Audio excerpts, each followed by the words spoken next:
March for Gaza কর্মসূচি বাংলাদেশের সব মানুষ ফিলিস্তিনিদের পাশে আছে বলছেন শায়ক আহমদুল্লাহ। মোনাজাতে ফিলিস্তিনের স্বাধীনতা চেয়ে কাঁদলেন লাখো মানুষ। জানাবো মার্চ ফর গাজায় ছোট্ট শিশুর বক্তব্য ভাইরাল, কাঁদালো দেশবাসীকে। এবং সর্বশেষ জানাবো দাবি ইসরায়েলি সংবাদ মাধ্যমের, গাজা যুদ্ধ বন্ধে নেতানিয়াহুকে চাপ ট্রাম্পের। শুনছিলেন সংবাদ শিরোনাম, এবারে বিস্তারিত। মার্চ ফর গাজা কর্মসূচি বাংলাদেশের সব মানুষ ফিলিস্তিনিদের পাশে আছে বলছেন শায়ক আহমদুল্লাহ। বাংলাদেশের সব দল, মত, চিন্তা, দর্শনের মানুষ ফিলিস্তিনিদের পাশে আছে বলে মন্তব্য করেছেন আস-সুন্নাহ ফাউন্ডেশনের প্রতিষ্ঠাতা ইসলামিক আলোচক শায়ক আহমদুল্লাহ। আহমদুল্লাহ বলেন, আমরা এক কাতারে দাঁড়িয়ে আজ বিশ্ববাসীকে দেখিয়ে দিতে চাই আমাদের মধ্যে বিভিন্ন চিন্তা, মতগত পার্থক্য, ভিন্নতা থাকতে পারে, কিন্তু মুসলিম ফিলিস্তিনিদের স্বাধীনতা, ভূমির অধিকারের দাবিতে আমরা প্রত্যেকটা বাংলাদেশের মানুষ, ধর্ম, বর্ণ নির্বিশেষে আমরা প্রত্যেকে তাদের সঙ্গে সংহতি প্রকাশ করছি। এদিন বিকেল ৩টার পর পবিত্র কোরআন তেলাওয়াতের মাধ্যমে কর্মসূচি শুরু হয়। তেলাওয়াত করেন ইসলামিক স্কলার আহমদ বিন ইউসুফ। এরপর প্যালেস্টাইন ও গাজা নিয়ে একটি ডকুমেন্টারি প্রদর্শন করা হয়। মঞ্চে উপস্থিত হন বায়তুল মুকাররমের খতিব মাওলানা মোহাম্মদ আব্দুল মালিক। তিনি গণজামায়াতের সভাপতিত্ব করেন। মার্চ ফর গাজা কর্মসূচি থেকে ঘোষণাপত্রের মাধ্যমে জনবাদী ইসরায়েলের গণহত্যার বিচার আন্তর্জাতিক আদালতে নিশ্চিত করা, যুদ্ধবিরোধী নয় গণহত্যা বন্ধে কার্যকর সম্মিলিত পদক্ষেপ গ্রহণ করার দাবি জানানো হয়েছে। পাশাপাশি ১৯৬৭ সালের পূর্ববর্তী ভূমি ফিরিয়ে দেওয়ার জন্য বাধ্যবাধকতা তৈরি করছে জাতিসংঘ সহ আন্তর্জাতিক সম্প্রদায়ের প্রতি আহ্বান জানানো হয়েছে।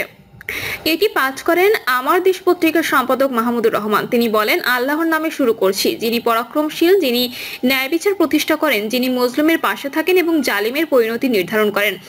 আজ আমরা বাংলাদেশের জনতা যারা জুলুমের ইতিহাস জানি, প্রতিবাদের চেতনা ধারণ করি, আজকে আমরা সমবেত হয়েছি মৃত্যু ভয়হীন ফিলিস্তিনের গাজার জনগণের পাশে দাঁড়াতে। ফিলিস্তিনের স্বাধীনতা ও শান্তি কামনায় মার্চ ফর গাজা কর্মসূচিতে বিশেষ মোনাজাত করা হয়। জাতীয় মসজিদ বায়তুল মোকাররমের খতিব আব্দুল মালিক পরিচালিত মোনাজাতে অংশ নেওয়া লাখো মানুষের চোখে ছিল অশ্রু। ইসরায়েলি বাহিনীর অব্যাহত হামলা, শিশু ও নারীদের মৃত্যু, ধ্বংসস্তূপে পরিণত হওয়া গাজা উপত্যকার করুণ বাস্তবতা হৃদয় নিয়ে মানুষ প্রার্থনা করেন শান্তির জন্য। বিকেল 4টার দিকে এই বিশেষ মোনাজাত করা হয়। মোনাজাতে বলা হয়, ইসরায়েল ফিলিস্তিনের যে নৃশংসতা চালাচ্ছে তা মানবতার উপর চরম আঘাত। আমরা আল্লাহর কাছে প্রার্থনা করছি যেন তিনি নির্যাতিত মুসলমানদের রক্ষা করেন এবং ফিলিস্তিনকে স্বাধীনতার আলো দেখান। মোনাজাতে ফিলিস্তিনের স্বাধীনতা চেয়ে কাঁদলেন লাখো মানুষ। রাজধানীর সোহরাওয়ার্দী উদ্যানে মোনাজাতের মধ্য দিয়ে শেষ হলো মার্চ ফর গাজা কর্মসূচি। ফিলিস্তিনের স্বাধীনতা ও শান্তি কামনায় করা হয় এই বিশেষ মোনাজাত। মোনাজাতে অংশ নেওয়া মানুষের চোখে ছিল অশ্রু। মোনাজাতে বলা হয়, ইসরায়েল ফিলিস্তিনি যে নৃশংসতা চালাচ্ছে তা মানবতার ওপর চরম আঘাত। আমরা আল্লাহর কাছে প্রার্থনা করছি যেন তিনি নির্যাতিত মুসলমানদের রক্ষা করেন এবং ফিলিস্তিনকে স্বাধীনতার আলো দেখান। মোনাজাতে অংশ নেওয়ায় লাখো মানুষের চোখে ছিল অশ্রু। ইসরায়েলি বাহিনীর অব্যাহত হামলা, শিশু ও নারীদের মৃত্যু, ধ্বংসস্তূপে পরিণত হওয়া গাজা উপত্যকার করুণ বাস্তবতার হৃদয় নিয়ে মানুষ প্রার্থনা করেন শান্তির জন্য। একই সঙ্গে মোনাজাত গাজায় চলমান ইসরায়েলি হামলা বন্ধ হওয়া, ধ্বংসস্তূপে আটকে পড়াদের উদ্ধার ও আহতদের সুস্থতা, শিশু ও নিরীহ নাগরিকদের জীবন রক্ষায় কার্যকর পদক্ষেপ, বিশ্ব নেতাদের বিবেক জাগ্রত হওয়া দোয়া চাওয়া হয়েছে। এর আগে বিকেল 3টার দিকে বিখ্যাত কারি আহমদ বিন ইউসুফের কোরআন তেলাওয়াতের মাধ্যমে এই কর্মসূচি আনুষ্ঠানিকভাবে শুরু হয়। প্যালেস্টাইন সলিডারিটি মুভমেন্ট বাংলাদেশের আয়োজনে এতে সভাপতিত্ব করেন জাতীয় মসজিদ বায়তুল মোকাররমের খতিব মুফতি আব্দুল মালিক। কর্মসূচির মূল মঞ্চে দাঁড়িয়ে এই ঘোষণাপত্র পাঠ করেন দৈনিক আমার দেশ পত্রিকার সম্পাদক মাহমুদুর রহমান।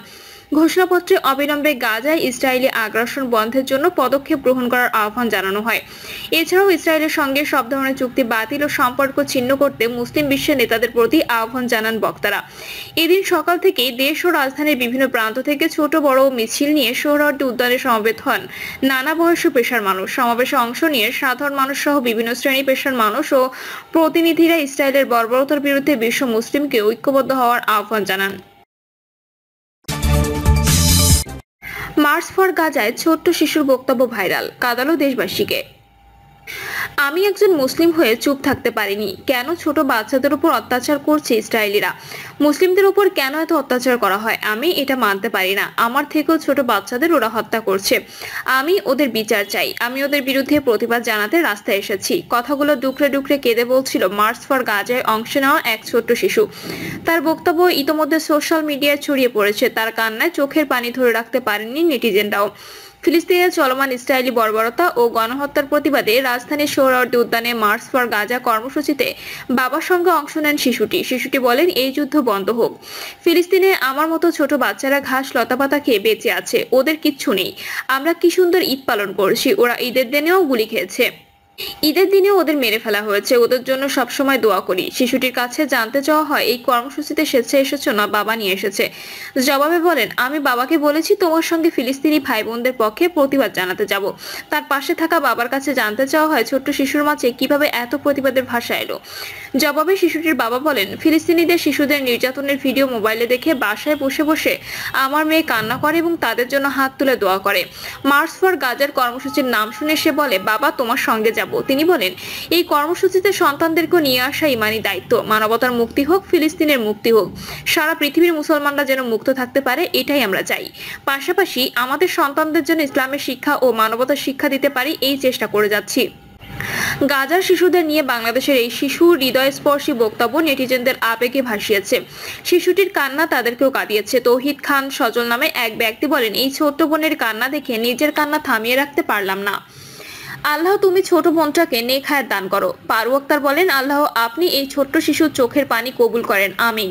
শাহান নামের এক ব্যক্তি বলেন, এই ছোট বোনের কান্না দেখে নিজেরও চোখে পানি চলে আসছে। আতোয়ারা নামে আরেকজন লেখেন, আমার এই ছোট্ট বোনটির কান্না বৃথা যেতে দিও না হে আল্লাহ, তুমি বড় পরিকল্পনাকারী। ফিলিস্তিনি ভাই বোনদের কষ্ট আর সহ্য হয় না, আমরা কিন্তু করতেও পারছি না। তুমি তাদের সহায় হও আর আরব মুনাফিকদের হেদায়েত দান করো। ফয়সাল আহমেদ বলেন, শিশুটির কান্নায় নিজের চোখের পানি ধরে রাখতে পারলাম না। ফরাত হুসাইন বলেন, বাচ্চাটার কান্নায় আমিও কান্না করে দিয়েছি। আতিক নামে একজন বলেন, কান্না করেছি আল্লাহর কাছে, আজ আবারও কান্নায় ভরে উঠল দু চোখ। শারমিন রুনা বলেন, এমন বুঝদারি যেন হয়ে ওঠে আমাদের সন্তানগুলো।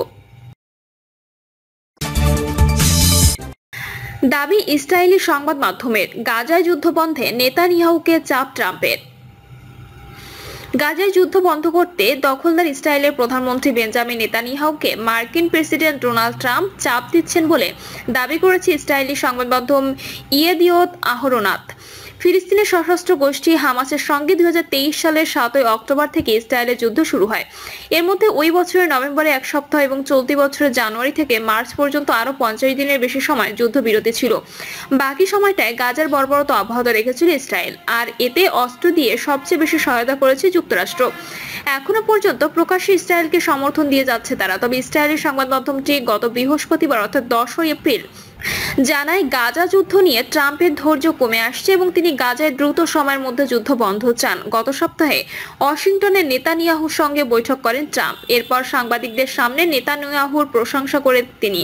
তবে সংবাদ মাধ্যম ইয়েদিওত আহরোনট জানিয়েছে, প্রকাশ্যে নেতানিয়াহুর প্রশংসা করলেও গাজা যুদ্ধ নিয়ে ট্রাম্পের ব্যক্তিগত যে সংশয় আছে সেটি বিবেচনা করে তিনি নেতানিয়াহুকে 3 সপ্তাহের মধ্যে হামাসের সঙ্গে পূর্ণাঙ্গ চুক্তি করার জন্য চাপ দিয়েছেন, যেন জীবিত ও মৃত 59 ইসরায়েলি জিম্মিকে গাজা থেকে ফেরত আনা যায়। ট্রাম্প চান ইসরায়েল এখন হামাসের সঙ্গে এমন চুক্তি করুক যেটির মাধ্যমে সব জিম্মি মুক্তি পাবে এবং গাজায় স্থায়ী যুদ্ধবিরতি হবে।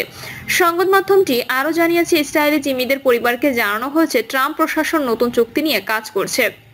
ইয়েদিওত আহরোনট আরও জানিয়েছে, গাজা যুদ্ধ বন্ধের বিষয়টি ট্রাম্পের মধ্যপ্রাচ্য নিয়ে বিস্তৃত পরিকল্পনার অংশ। তিনি চান গাজা যুদ্ধ বন্ধ হোক এবং ইসরায়েলের সঙ্গে সৌদি আরব কূটনৈতিক সম্পর্ক স্থাপন করুক। এছাড়া ইরানের সঙ্গে যুক্তরাষ্ট্র যে পারমাণবিক আলোচনা শুরু করেছে সেটিও ট্রাম্পের মধ্যপ্রাচ্য পরিকল্পনার অংশ। এদিকে অপর সংবাদ মাধ্যম টাইমস অফ ইসরায়েল জানায়, গত বৃহস্পতিবার ইসরায়েলি নিরাপত্তা পরিষদের সঙ্গে বৈঠক করেন নেতানিয়াহু।